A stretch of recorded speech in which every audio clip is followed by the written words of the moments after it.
Engaged in excavation, each body contributes a fragment of the narrative pertaining to the battle in which they perished, always pointing towards another individual possessing the helmet. After interrogating multiple bodies, they finally gleaned that the helmet had been passed on to Zenk, a Thay-born individual associated with the Red Wizards. Edgen harbors a deep distrust towards Thyans due to their role in the death of Zia.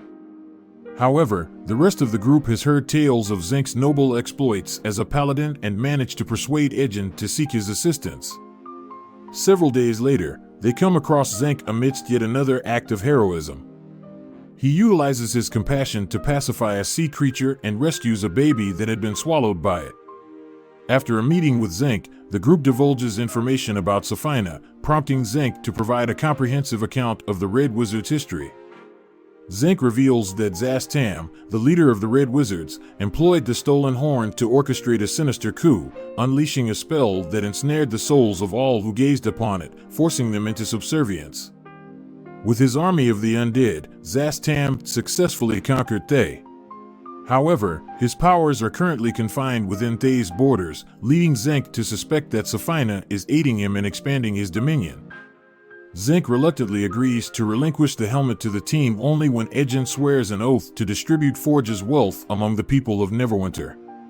Next, the team embarks on a journey to the treacherous depths of the Underdark, the hiding place of the coveted helmet.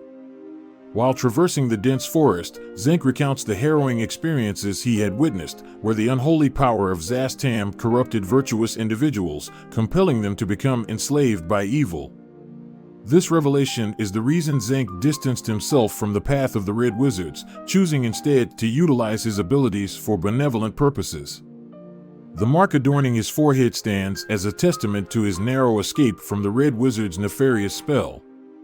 Meanwhile, Safina's relentless assassin continues to trail the team surreptitiously.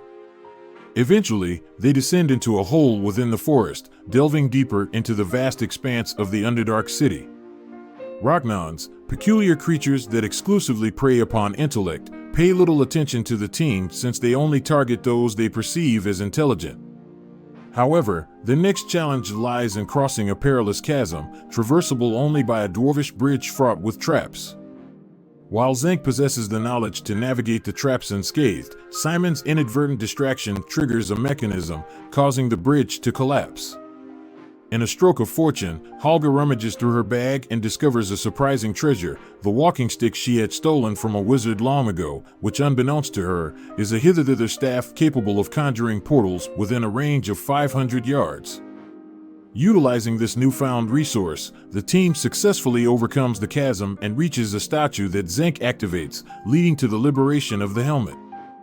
However, their moment of triumph is abruptly interrupted by an ambush orchestrated by Safina's assassins. Drawing upon his formidable combat skills, Zenk swiftly incapacitates the henchman, engaging the leader in a fierce hand-to-hand confrontation. The clash features Zenk wielding his radiant sword against the adversary's blazing weapon. Ultimately, Zenk emerges triumphant, defeating his opponent. Nevertheless, their victory proves futile, as the undead nature of the Thyans ensures their relentless resurrection. With no other recourse, the team attempts to escape, only to be confronted by an enormously corpulent dragon, blocking their path. The dragon immediately gives chase, devouring the Thyans that sought their demise. The team is forced to flee from the dragon as it wreaks havoc around them. Dodging falling debris, Simon creates a portal that transports them to a platform. However, the dragon tilts the platform, causing Edgen to be thrown towards its jaws. Fortunately, Zenk intervenes and stabs the dragon in the head, but it still pursues them. The team finds themselves trapped in a small cave, filling with salt water. Edgen devises a plan to hide underwater and provoke the dragon into breathing electricity. Simon then ignites the air, causing an explosion that destroys the cave and allows them to escape by swimming. After reaching the shore, Zenk bids farewell and returns home. Simon attempts to attune with the helmet, but his ancestor refuses to allow him to use it. This leaves Simon feeling demoralized and prompts him and Doric to consider leaving. Edgen opens up to them, explaining that the Red Wizards killed his wife, and he feels responsible for failing everyone. Touched by Ejin's honesty, the team decides to stay together. Holga proposes a plan to infiltrate the castle using the hither-thither staff instead of the helmet. They purchase a painting and hide a portal underneath it. Ejin waits for a carriage carrying Forge's treasures, and they attach the painting to it, using the portal to move it to the castle. Simon opens another portal nearby, and Doric uses her tail to lift him up and bring him into the carriage. They manage to put the painting back in place before escaping using a portal. Later, the team arrives in Neverwinter to participate in the High Sun Games, a series of dangerous challenges. Forge opens the ceremony, promising a gift for everyone who stays until the end.